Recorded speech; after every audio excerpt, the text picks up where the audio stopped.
humans, how's it going? Susan Ruth here. Thanks for listening to another episode of Hey Human Podcast. This is episode 236, and I had a conversation with Dr. Fred Calef. He is a geologist and a mapper of the rocks and the terrain on Mars. Super interesting conversation. I loved it. I'm really excited for you to hear it.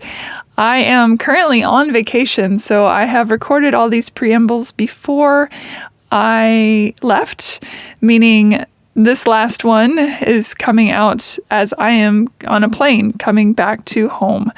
So anything that's happened over the last few weeks, I don't know anything about that because for right now, I'm in the past when you're listening to this in the future. How's that for confusing? Whatever shenanigans may or may not have taken place that I have missed because I don't know they're happening yet will have calmed down. Otherwise, I'm going to have egg on my face and you may not even be listening. Who knows? Maybe an asteroid is hurtling toward Earth and I'm just glib because I don't know. So apologies if there is an asteroid hurtling towards Earth. Okay, enough of that stuff. Usual stuff, social media, Hey Human Podcasts can be found on Instagram and Facebook. My personal social media can be found under Susan Ruthism at Facebook, Twitter, and Instagram. You can find the website on iTunes, Spotify, heyhumanpodcast.com. You can rate and review Hey Human on iTunes or wherever you get your podcasts. On the heyhumanpodcast.com website, you'll find all sorts of things. A store where you can get cool merch for Hey Human-y stuff that I designed. Definitely check that out. You will find the links page where I put information about every episode. You definitely go with that, especially for this episode. I mean, for every episode, really, but this episode's going to have a lot of really cool stuff.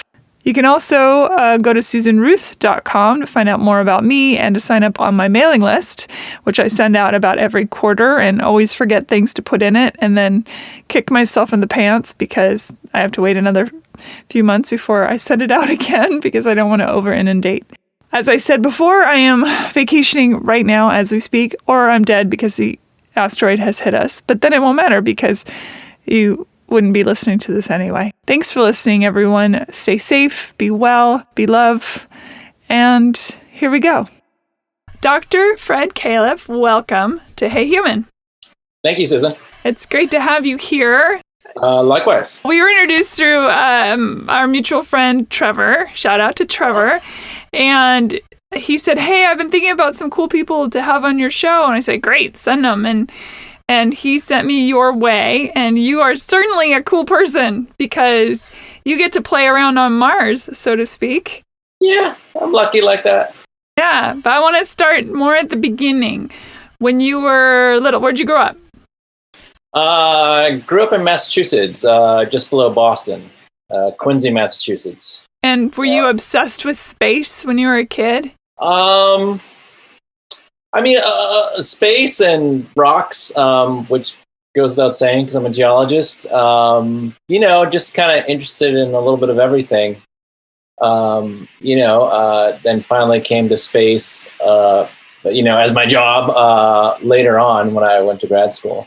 Yeah. What was the trajectory of that, of knowing kind of what you wanted to study, obviously, but then having it end up where you are now, which is such an exciting place to be?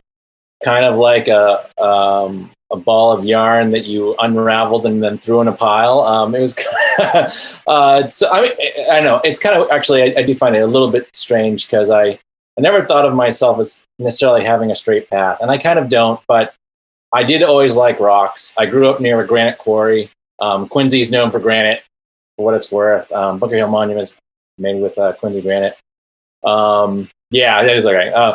Things that I know.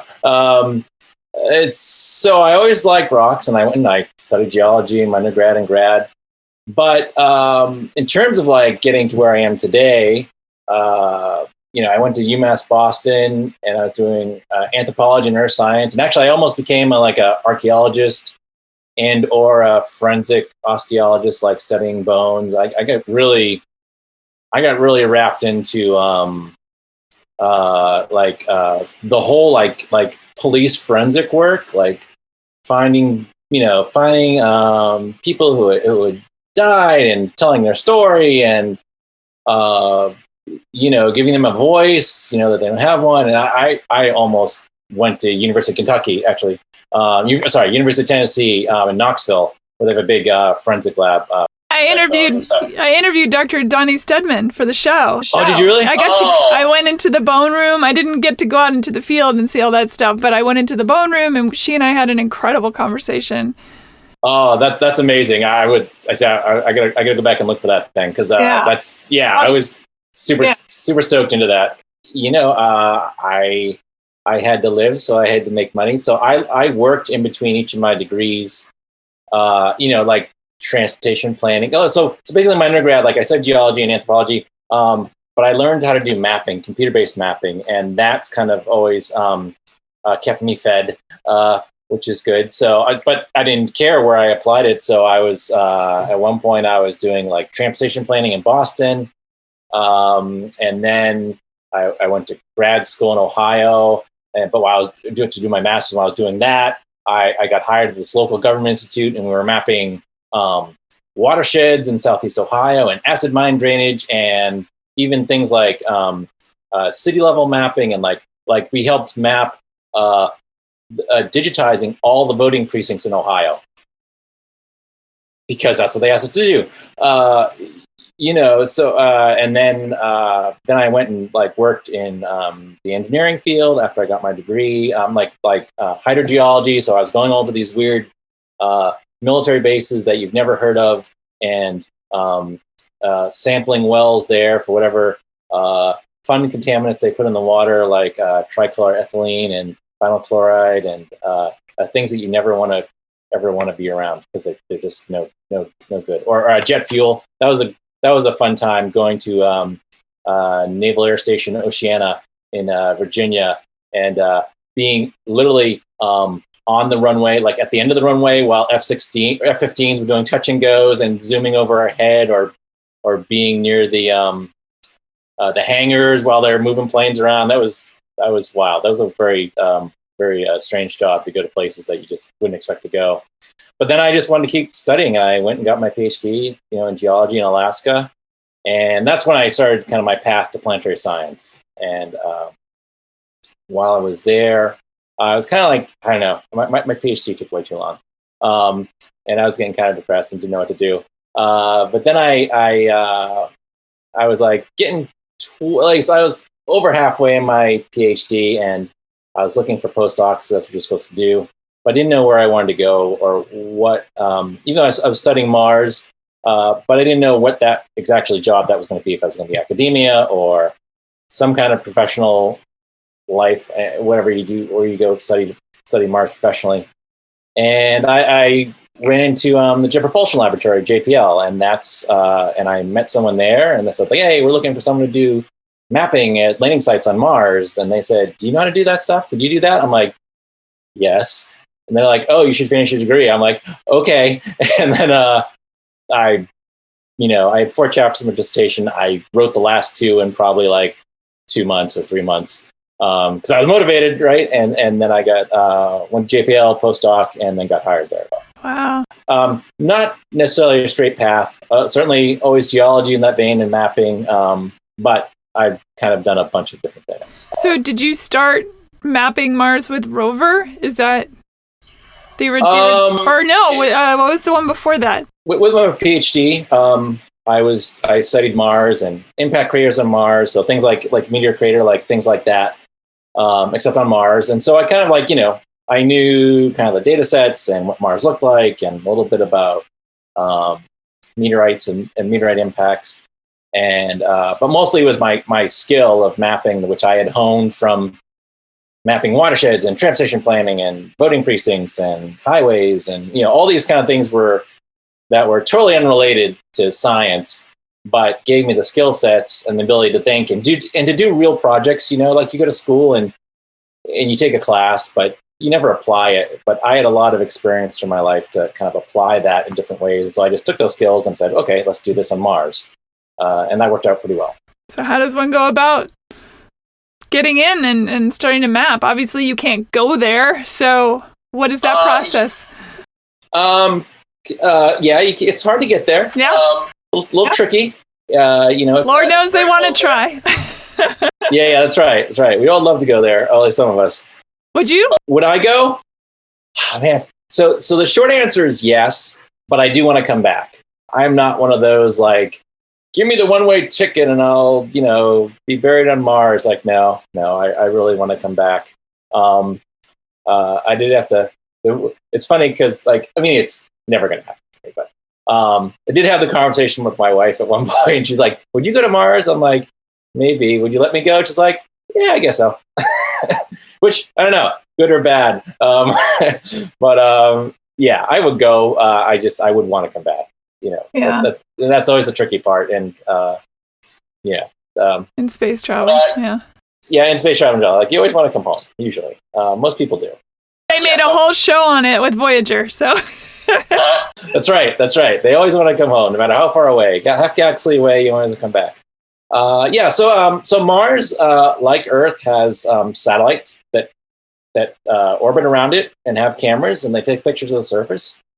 And then we stitch those pictures together to make a kind of whole view of the planet, or just certain sections of it, and then we map off of that, much like geologists do on Earth. And we have same thing around Earth. On Earth, you can actually, look at something from orbit and go, oh, that's really interesting rock. Let's go there and sample the rocks and see if what we see from orbit is true. Not so much on Mars. The rovers are the closest, right? So the rovers are our astronauts currently, our robotic astronauts on Mars. The only problem is they're kind of slow. They don't go very far. They're complicated. They don't always do what we tell them to do. They tip over. They tip over. No, we try not to have that happen ever.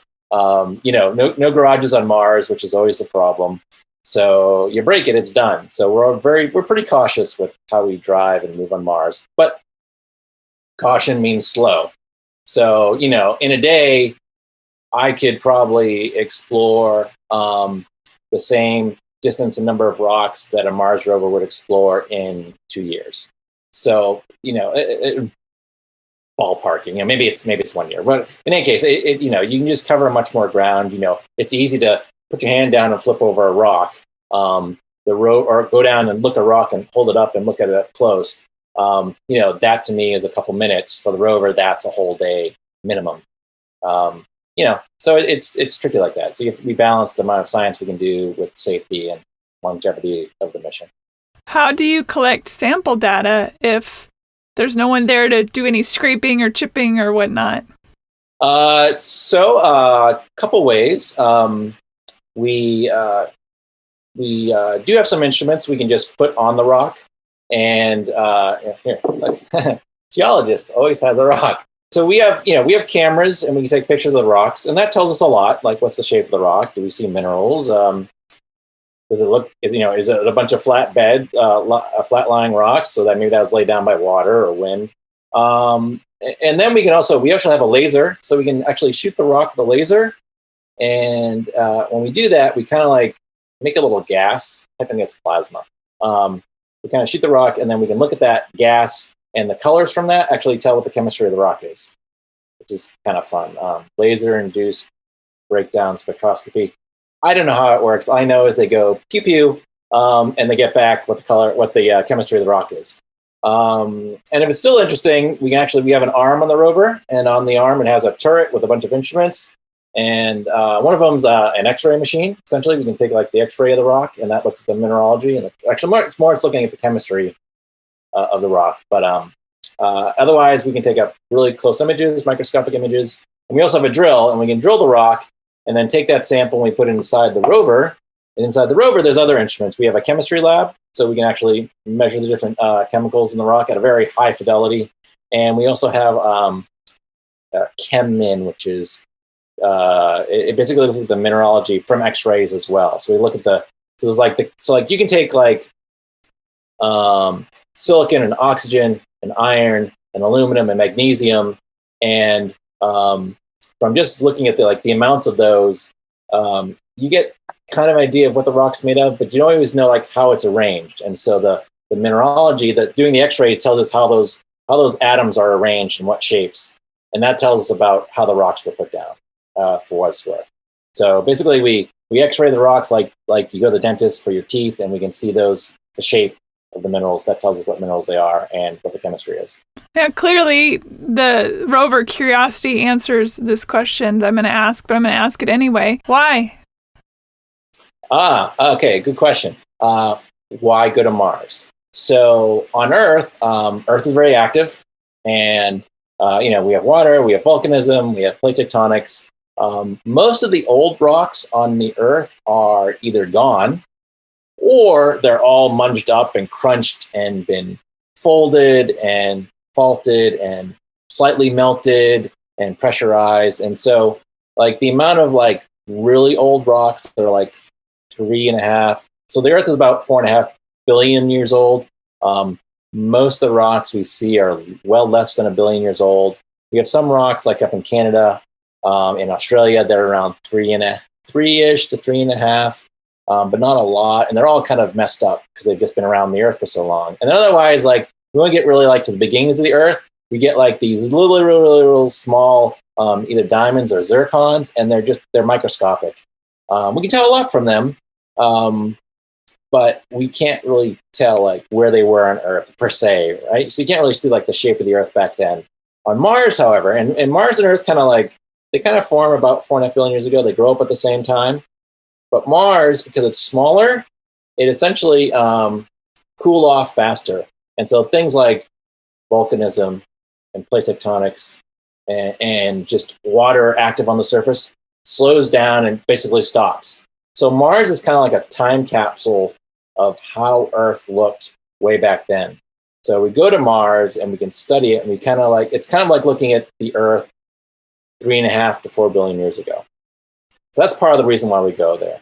The other one is, we kind of want to answer like this weird, well, not weird, but this fundamental question, like, is there life on anywhere besides the Earth? Is Earth completely unique? Life is only in the universe is on Earth. Or does it happen everywhere? Is it just this natural thing that happens? You get a sun like ours, you get a planet like ours, do you get life? And is it just Earth? Is it on Mars? Is it on Venus? Is it on Europa around Jupiter?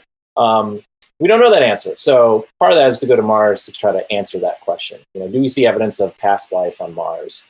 Knowing that definitively would tell us a lot about life in general, life in the universe, why it develops. Is it really, really, really rare?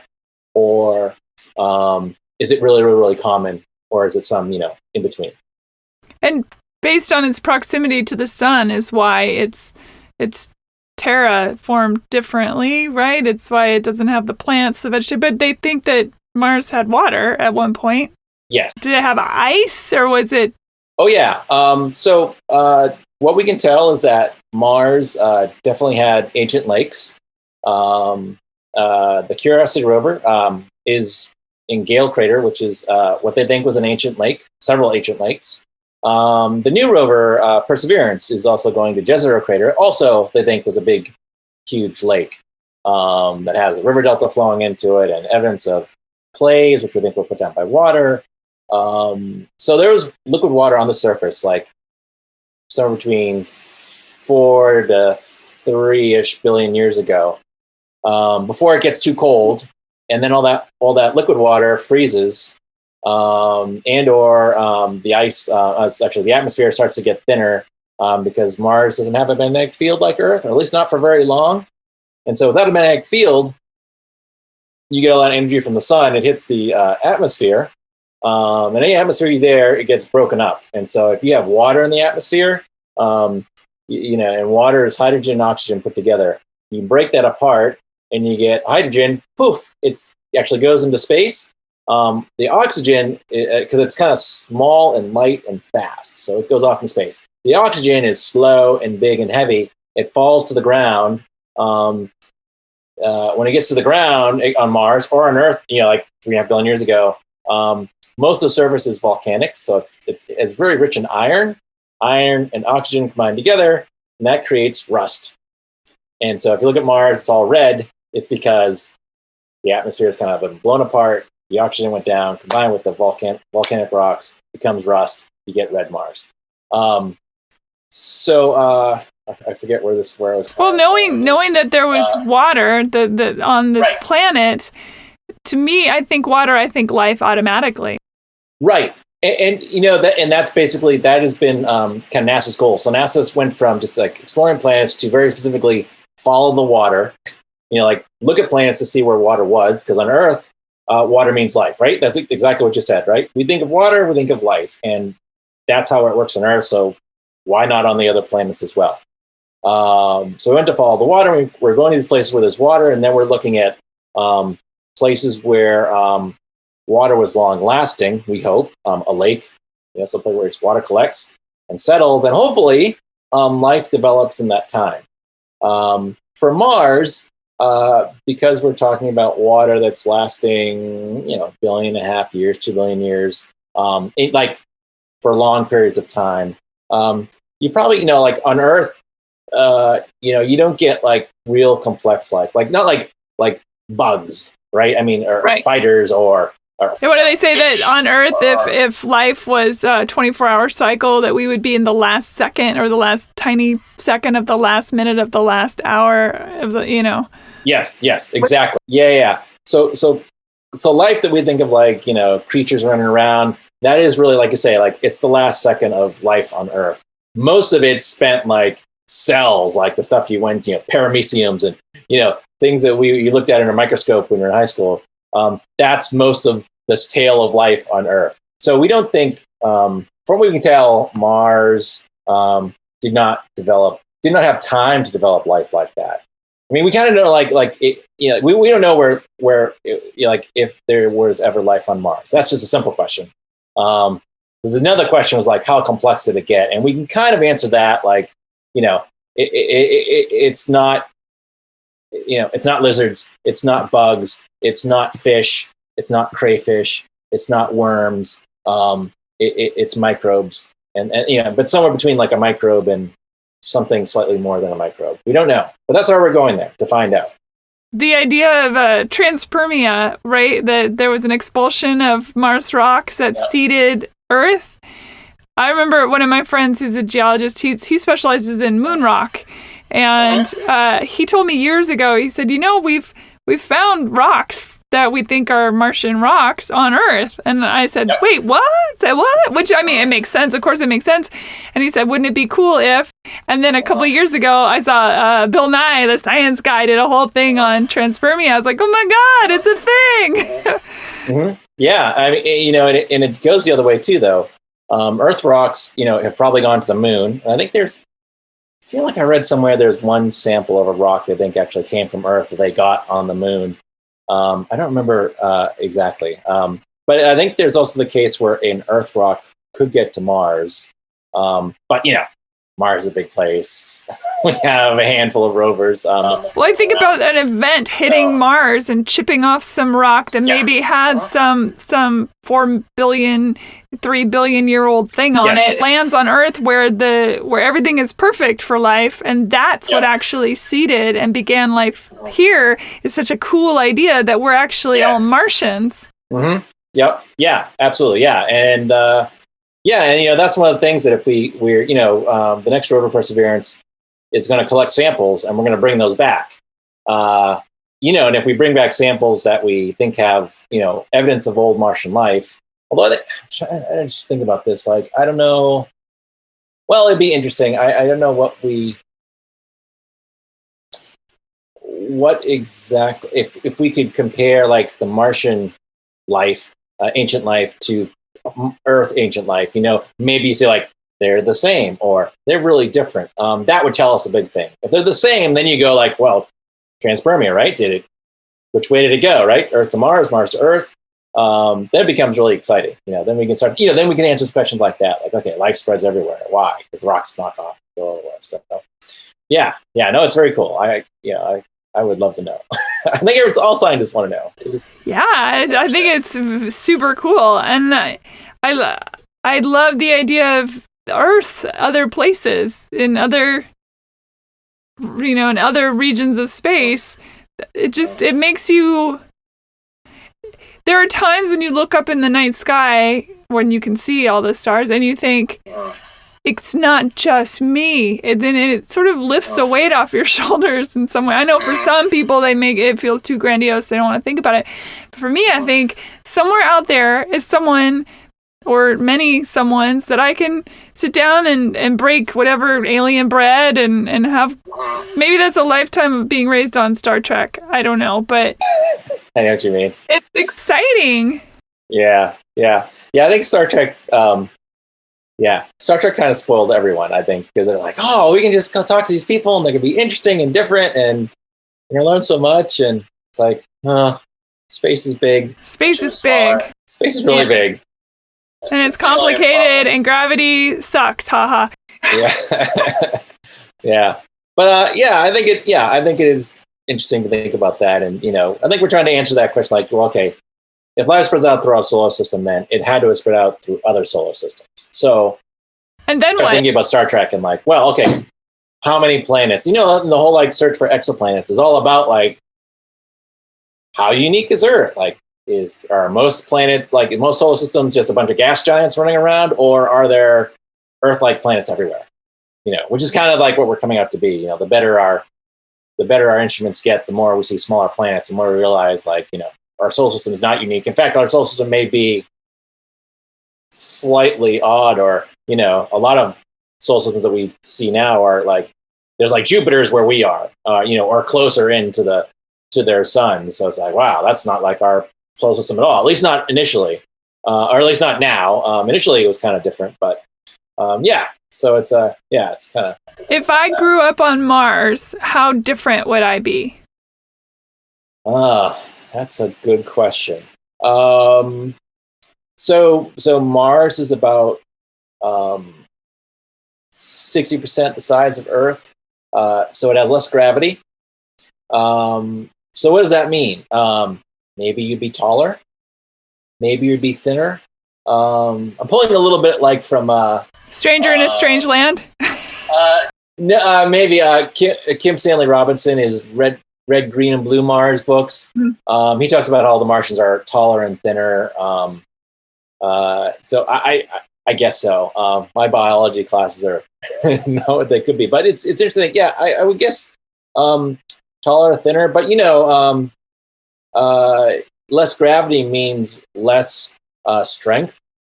I think so. Generically, you would be weaker in a sense compared to someone from Earth. Someone from Earth go there, they would have a lot more muscle mass. Assuming they haven't lost it in a trip to Mars. Your bones would probably be a little more brittle because you don't have that. Gravity is it's amazing because it you're constantly fighting gravity. You don't think about it, right? I lift up my hand like I don't feel any gravity, but you do all the time. It's always there pulling on you. In fact, like when astronauts go to space, things stop working. Like your body is meant to is used to gravity, and it pulls things down in your body, and that affects your blood pressure. It affects your muscle development. It affects your bone density. All astronauts have to deal with like osteoporosis. They come back and they've lost like 10-15% of their bone mass.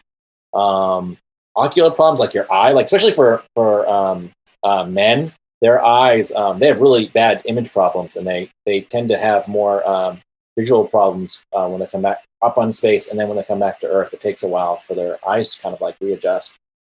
So all those things, yeah, gravity's super important. So you'd be thinner, you'd probably be weaker, although on Mars, less gravity, they buy things way less. So like you wouldn't notice it day to day, but in comparison to Earth, you would be, your bones would be a little fragile. You'd probably be taller.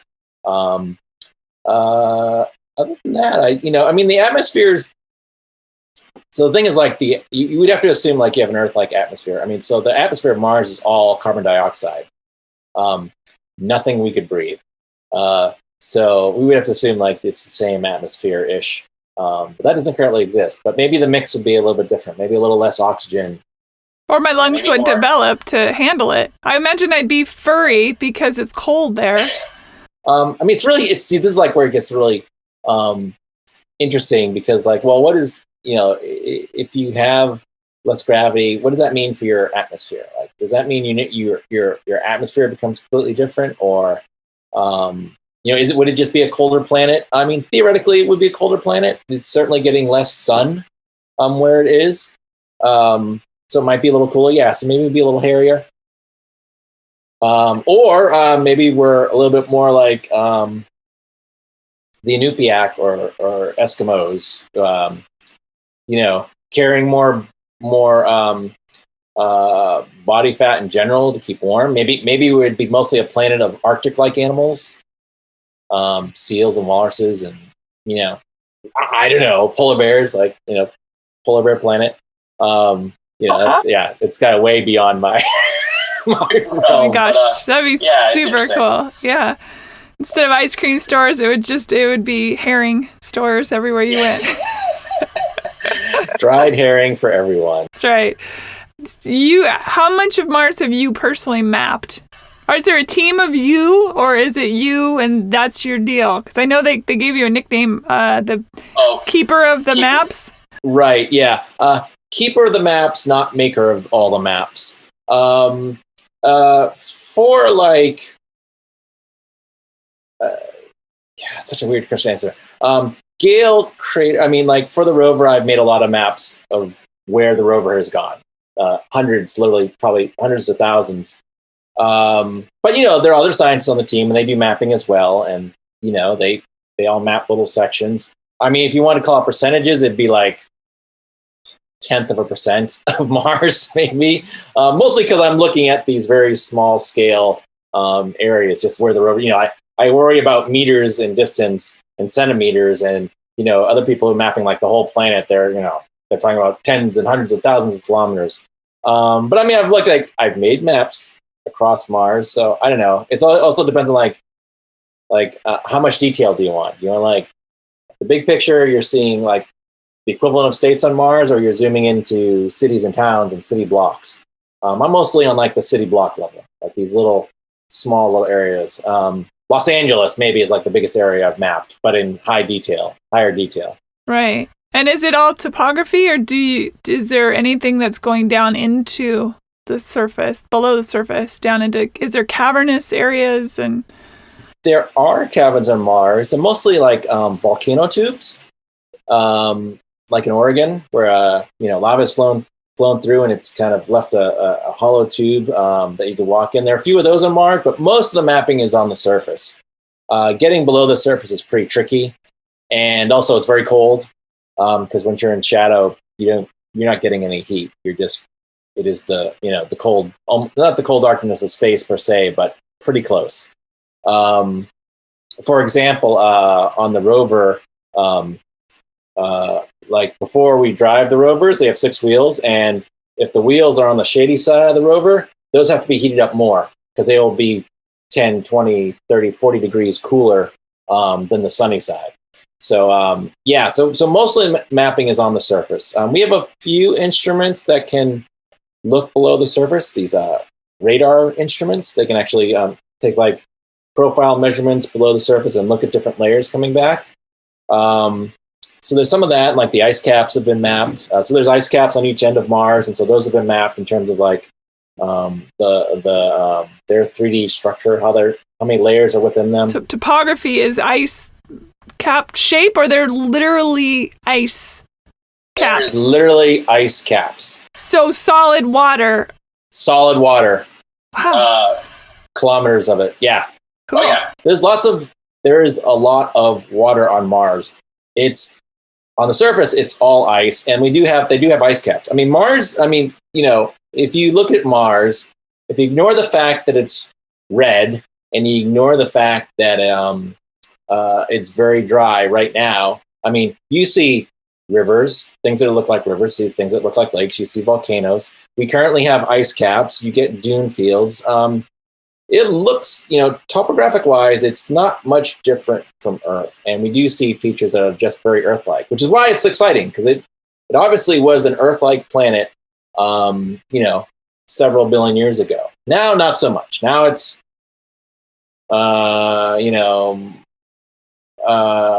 minus 6 degrees Fahrenheit on an average day. At night it's minus 150. It's incredibly dry. There's no liquid water. It's just, it's ice, or it goes into the atmosphere as a gas. It never gets liquid. You can't breathe on Mars. It's there's not enough atmosphere to breathe. Terraform, we'd have to create an atmosphere for terraforming. Yeah, you'd have to. Does that require encapsulation, or does that just, could you, like they do in the movies, shoot a ray gun up into space that creates an atmosphere?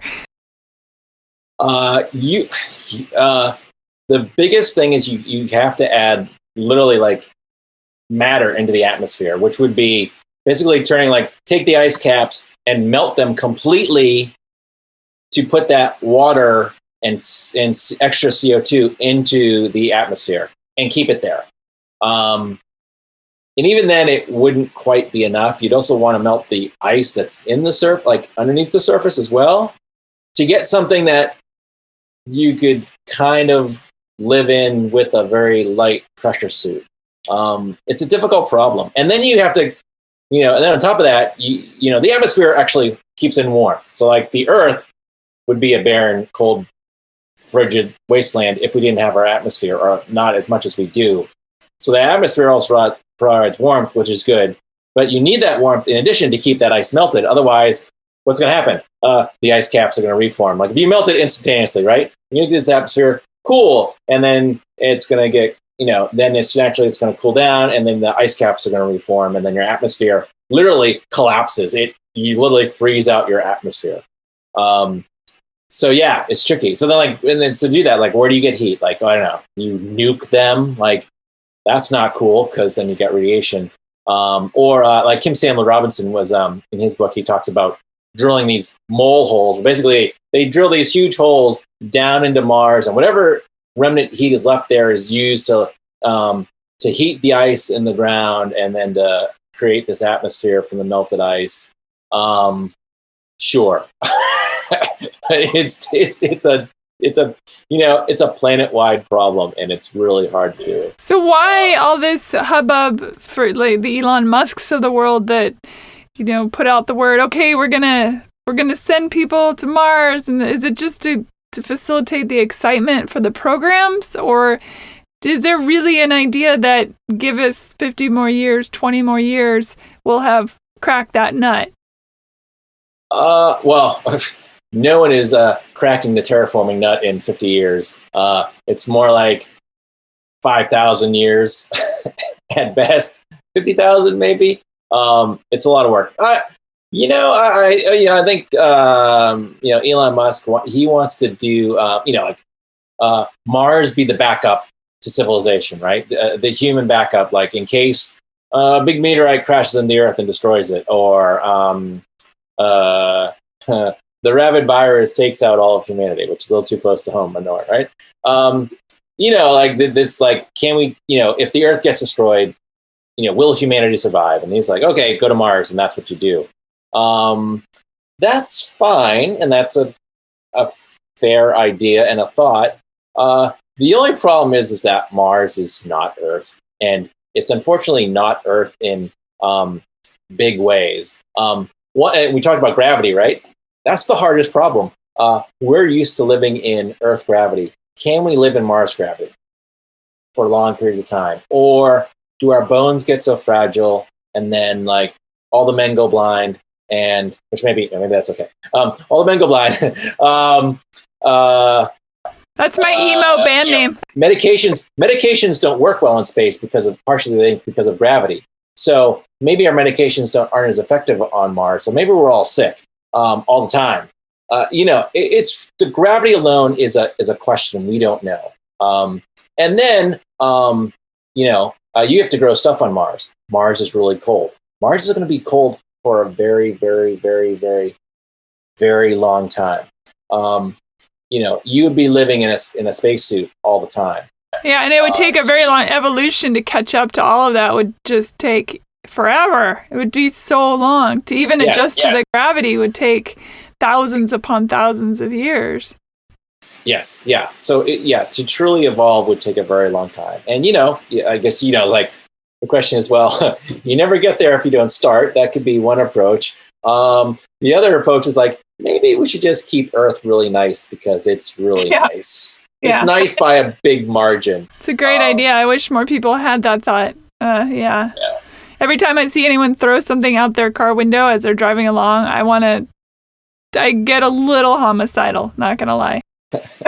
Yeah. I mean, the one thing is like, there's a thing called the overview effect where the astronauts fly up into space and they look down and like, wow, it is one planet and it's the beautiful one, right? I'm not an astronaut by any stretch of the imagination. But I do look at images of Mars all day long, and I look at it from the ground. And so when you're doing that, as a geologist, I'm trying to like put myself there. And so I'm looking at those images and I'm looking at it, and I love Mars. It's beautiful to me, albeit I'm a geologist. I like rocks. All rocks are beautiful to me. But I know, despite everything I see there, none of it's going to support human life. I mean, per se. I know there's water ice there, and we can crunch up the rocks and get water from them, and there are some chemicals and nutrients we can kind of get from rocks if you grind them up. But it makes you realize like how special Earth is, and the fact that we have water everywhere.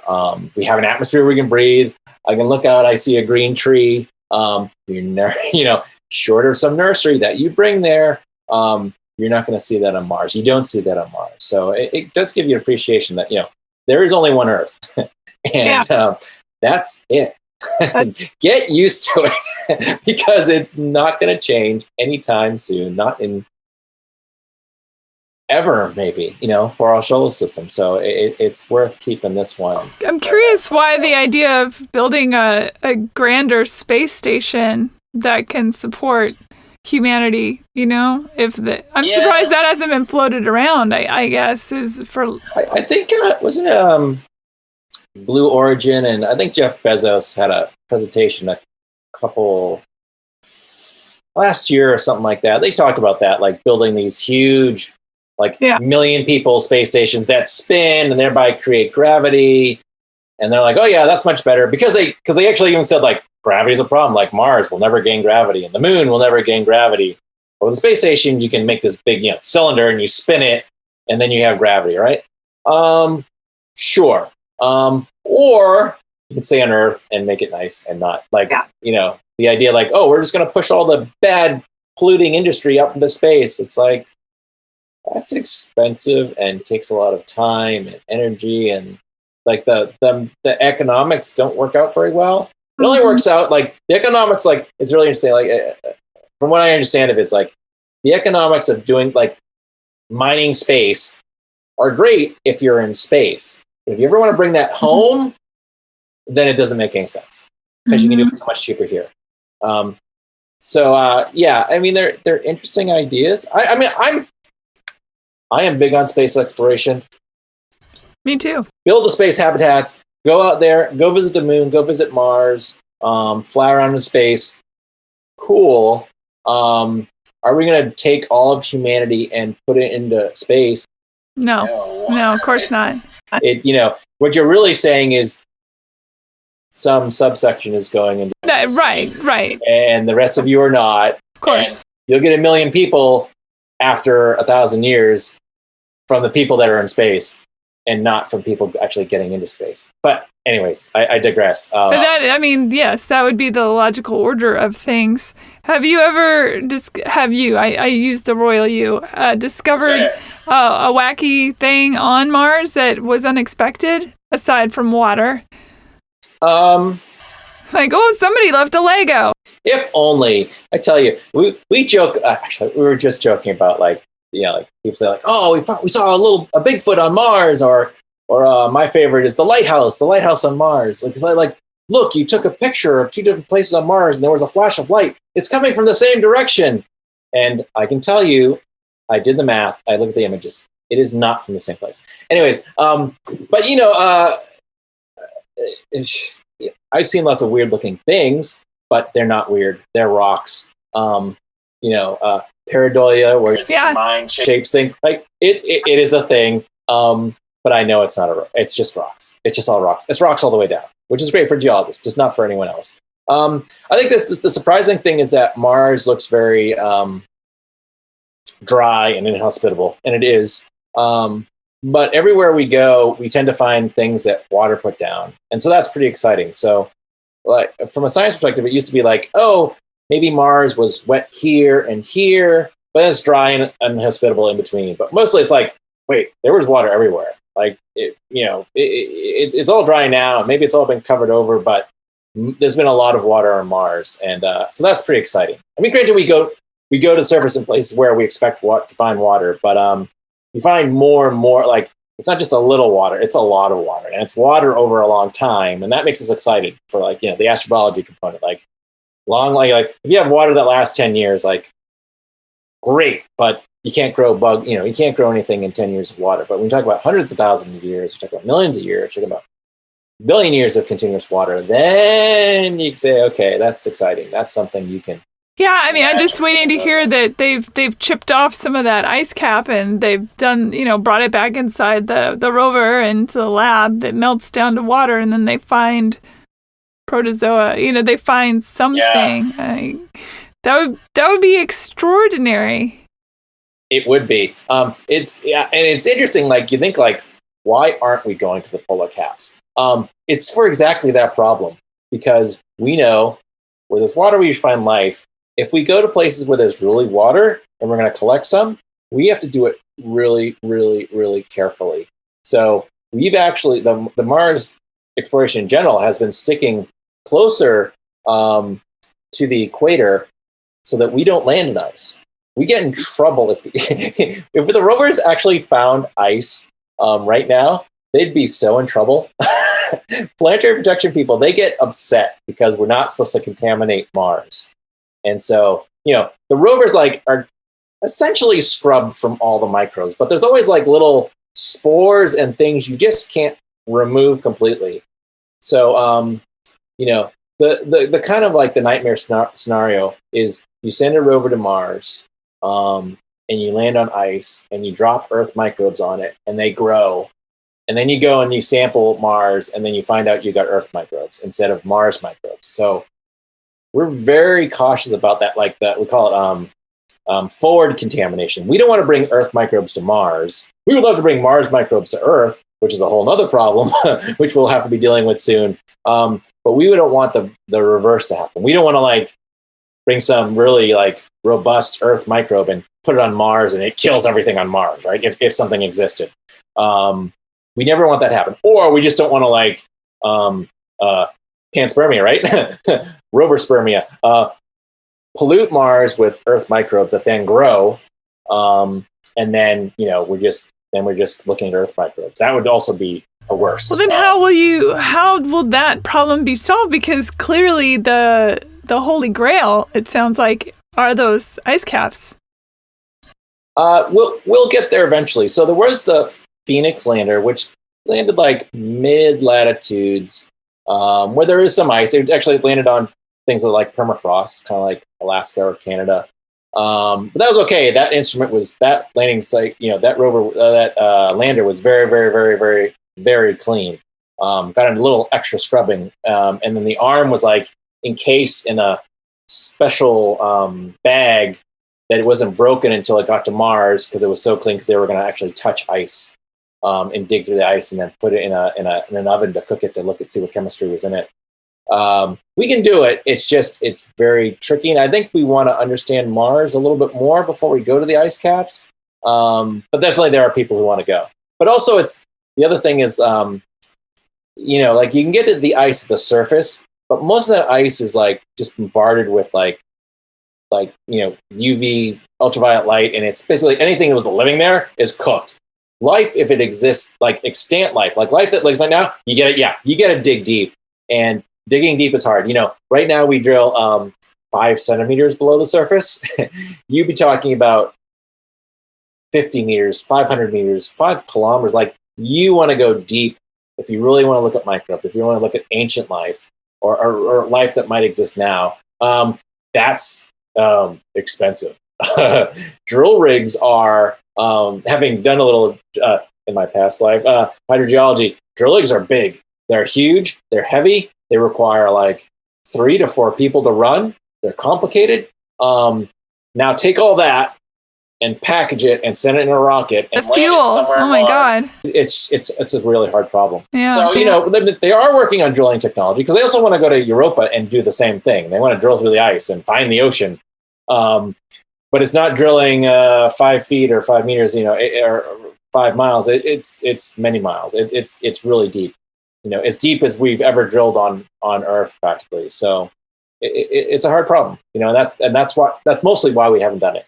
We have to be very careful, but also it's really hard, really difficult to do. Is there a theory that the center of the Tootsie Pop is Chewy? I've never had it put to me that way. Of Mars, yeah, absolutely. Interesting. Yeah. Well, actually, it's a good question. Is how chewy is it? Right. It might actually be hard all the way down. It might be completely frozen all the way to the interior of Mars. It should be a little bit warm. But the question is is it the piece of caramel that's been sitting there for 10 years and is not really pliable anymore, or is it like the piece of gum where you go right into it? Actually, the InSight lander, which is on Mars, it has a seismometer, and the seismometer is it's going to look for like seismic activity, and sometimes with the Mars quakes are big enough, they'll actually go all the way down to the core and reflect back and go to the seismometer, and that will tell you something about how chewy, how gooey the inside is of Mars. Is there a liquid outer core? We don't know. Or is it frozen all the way? Is it completely solid, or is it just kind of like weakly plastic? Mostly solid. But for that to happen, you have to have a really big Mars quake or a really big impact somewhere in Mars to create a big seismic event, a big seismic wave that will go down to the core and then ripple back up. Excuse me. That hasn't happened yet. But the longer we wait on Mars, the longer that instrument lasts, the more likely we'll get some response from the core, and then we'll know how big the inside of Mars is. And we really don't know. We have a guess, right? We feel like, what's it look like on Earth? Okay, Mars is this big. It probably has these materials. It probably grew up like this or evolved like this. So we have guesses. We really don't know. So the InSight is actually lander with the seismometer is really trying to answer a fundamental question like, what does the inside of Mars look like? Is it gooey? Is it not? Yeah. So there's tectonic movement on Mars? I did not know this. A little bit, but not like Earth where there's plate tectonics and plates. Not like California, there's a plate going underneath and there's earthquakes or plates moving side by side. Mars is like one big plate. It's one big chunk of rock all the way around. There are some cases where there's some volcanoes in a row, so it may be in the whole of Mars kind of wobbled in a sense, and a hot spot stayed still and the Mars moved around, and so you might have a couple of volcanoes. And then maybe a long time ago there was a little bit of plate tectonics, but mostly Mars is one big shell. But as Mars cools over time, it's kind of like a bread, and then it cools and you get a little crust and it breaks. Same way same thing for Mars. So there are little faults that happen which cause earthquakes, but they're just not at the scale of as Earth. The Moon is the same way too. The Moon has moonquakes. They're just really small. They're not like the Loma Prieta earthquake or anything like that. Moonquakes now with powdered sugar. That's right. If only. Yeah. So the irony is we're like, big Mars quake, come on, we want to see the core. But except for what would that do to some of the instrumentation that's been, farting around up there? How many things are on there roaming around and taking how many different devices? On the surface of Mars? Yeah. Rovers and instruments. So there's currently there's two. There's a Curiosity Rover, which has 12 instruments or so. And then there's the InSight lander, which has seismometer, a heat probe, some other wind instruments, and other smaller radio science experiments. That's it currently. I think we've only ever had. Think about this. I know when Phoenix landed. remember. I don't think we've ever had more than 2 things on Mars at one time. Around Mars, there's about 5 orbiters, which travel around in space. But on the surface, not that many. Just 2 spacecraft. Is the information that you gather, again, Royal U, is this a global exercise, or is this, are there other countries, other nations that are involved? Do they have things also in tandem with y'all that are, trying to figure? Yes, very much so. In fact, it's getting busy. The U.S. and NASA in general have led the way. We do have the most spacecraft. I think that's true. Yeah, I think that's still true. So we have, the Mars Reconnaissance Orbiter, Mars Odyssey, which is another orbiter, and we have Maven. So those are all spacecraft flying around Mars. And then we have the Curiosity Rover, the InSight lander, and then that's current. But also around Mars is the Mars Express, which is a European Space Agency orbiter. There is the Indian Space Research Organization, ISRO. They have the Mars Orbiting Mission, which is another satellite going around Mars currently. On the way to Mars right now because this is so Mars gets in line with Earth every 2 years. So every 2 years, everyone sends everything to Mars, or at least when they have things ready. Besides the Perseverance rover from NASA, China is sending an orbiter and a lander and a rover, I think, to Mars. United Arab Emirates is also sending an orbiter to Mars. So there's 2 new countries sending instruments to Mars right now. How do you how in the world do you not get in each other's way? I mean, obviously trajectory is one thing, but yeah, space is big. That's the big answer. Put it this way: go. You want to see a messy picture? Go search satellites around Earth and look at that. It looks like measles gone, just totally wild. Crazy how much crap is up there. Yeah, and somehow that stuff doesn't smash into each other. Again, because space is big. So Mars is a much easier environment. Now, the only problem is talking to Mars, right? So we have to. We have satellite dishes on 3 places around Earth for NASA. Goldstone, California, Madrid, Spain, and Australia. I should know this off the top of my head. Darn it! Just because I wanted to say it, I can't remember it.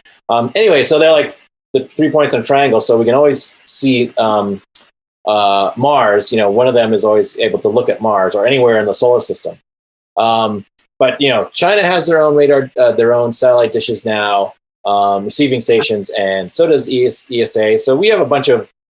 So we not always. So it was in the beginning was everyone relied on NASA and these 3 dishes, which we also operate in cooperation with other countries, obviously. But now there's other ESA has their own satellite dishes, and China and other agencies. So so we have a lot more people looking at Mars and other places in the solar system. So it's not too bad. We do have to coordinate, though. And the other thing I wanted to mention was the spacecraft themselves are maybe developed, led by a nation, but then oftentimes those spacecraft carry instruments from other nations. So, for example, the Curiosity Rover carries the ChemCam laser that was developed by ESA in France. We have the DAN instrument, which is dynamic albedo neutron spectrometer, which basically it takes this little pulse of radiation, hits the ground, and comes back, and we know what the rocks are like. That's from Russia. We have it's called REMS. I can't remember what it stands for. Remember it was for, but basically environmental monitoring. It's measures wind speed and temperature and pressure. That's from mostly developed by Spain. So even our American mission, a NASA mission, is actually developed of several different countries working together. And we have a variety of scientists who are from all over the world. Which is how it should be, if you ask me. I mean, yeah. Absolutely. The idea, as you say, space is big. And the idea that we wouldn't all work together with scientists and with physicists and engineers and geologists and all these people from all over the place, what a sad limitation that would be. And I think one of the things that I like about NASA personally is that we do talk to everyone, right? I mean, even let's say the 70s or the 80s, deep Cold War time. What are we doing? We're Apollo's meeting up with Soyuz capsules from the Soviet Union, our mortal enemy at the time, right? But here we are. NASA's like, whatever. Let's go shake hands, right? And I kind of see that NASA is that function that we're kind of nation independent. We're not really. I mean, obviously, we're United U.S. Thing, but we like working internationally, and so things are expensive, and the smart people aren't all here; they're everywhere, and we like that cooperation. We're trying to make that collaboration and build relationships with these people because we all want to learn, and we all want to share it with everyone. We don't, we don't like to keep things to ourselves. We like to give it all out because that's how you learn more things, right? Because there's smart people everywhere, and sometimes they have better ideas, and that's we can all benefit from that. And if we ever do figure out how to leave the planet and go somewhere interesting, or for that matter, if first contact, if it hasn't already been made, looking at you, Area 54. Oh my goodness! That if first contact happens, obviously that's a global experience. That's not one flag waving entity. Yeah, agreed. Science has always understood that, I believe. Otherwise, there wouldn't be things like the Nobel that is looking all over the world for places to give prizes. Yeah, I mean it's not perfect, but it's in the right vein of exploration, and kind of like everyone should be doing science or can do science, and knowledge for everyone, not just for this person or that person or that nation or that nation. Yeah. It's for humanity. It's a human purpose to boldly go where no one has gone before. I love that. I mean, come on. It's perfection. What do you see in the next 10 years of what are you looking for? Just keep doing the same stuff? Do you think there's going to be a moment, an aha moment in the next decade, or do you really think it's going to be hundreds, if not thousands of years down the road? Well, I mean, I think the first big aha moment is getting Mars samples back, rocks on Mars. We know where they came from, and we're going to a pretty exciting place in Jezero Crater, where we think we have this long time lake, and we hope that we find evidence of ancient life. We have the right instruments to do it. We can kind of look for organics, Martian organics. And, we're going to bring those rocks back. And, it's going to be, let's just say a decade. Decade's an easy number. Get those samples back in a decade, and maybe we'll find evidence of life on Mars. And that would be pretty darn spectacular, right? Lots of huge implications. I think that's short term. I think the other one, which could be like tomorrow, exoplanet search, and they find some planet that has a quote unquote biosignature. I'm not that smart. I don't know what that means. I don't know if that means some industrial pollutant that couldn't be natural, or certain, the Venus thing, like, oh God. Oh yeah. Right. Like that's like, whoa. Yeah. What? Venus, life on Venus. So I think those kind of discoveries, although they're kind of like, they're harder to quantify, as Venus has found out when you look at your data and you're like, is it really calibrated the right way? But I think that those discoveries could be any day now. We're doing the right things. We're looking in the right places. We're starting to get instruments. We can look at, instead of looking at Jupiter-sized planets, we're looking at Earth-sized planets. Instead of just looking at this pinpoint of light, we're starting to look at maybe, resolve a disk, or looking at their atmospheres, which then allows us to do like the astrobiology thing. Like, well, do we see, is it all carbon dioxide? Do we see oxygen? Do we see water? Do we see, this molecule, which means life, I think that could be any day now, which is kind of exciting because, like, you couldn't have said that 20 years ago. You're like, we're not there yet. But now we absolutely are. It's exciting. I think we can answer some really big questions really soon. And then to spend the rest of the time figuring out the details, right? Carl Sagan would be proud. Yeah. It's an exciting time.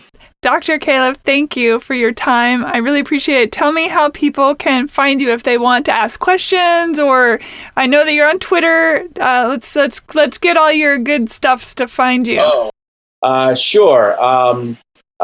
So my personal account, not a NASA account, my personal account on Twitter is at CIRQUELAR.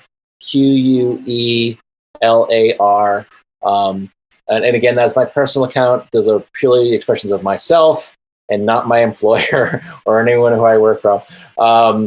Otherwise, I encourage everyone to go to NASA.gov and JPL.nasa.gov, and you can do /Mars. And like I said, like, we like to give everything. Fun fact: when the images come down from the rover, they go out to the public, a lot of them, before even the scientists see them. So if you want to see an image on Mars that no one else has seen before, maybe not even the scientists on the mission, go to jpl.nasa.gov /Mars and look at their raw images every day.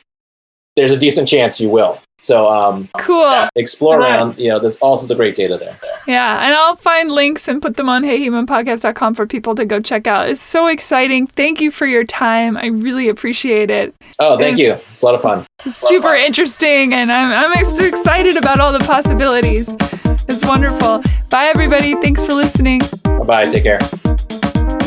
Rate and review Hey Human on iTunes or wherever you get your podcast. Thanks. Bye.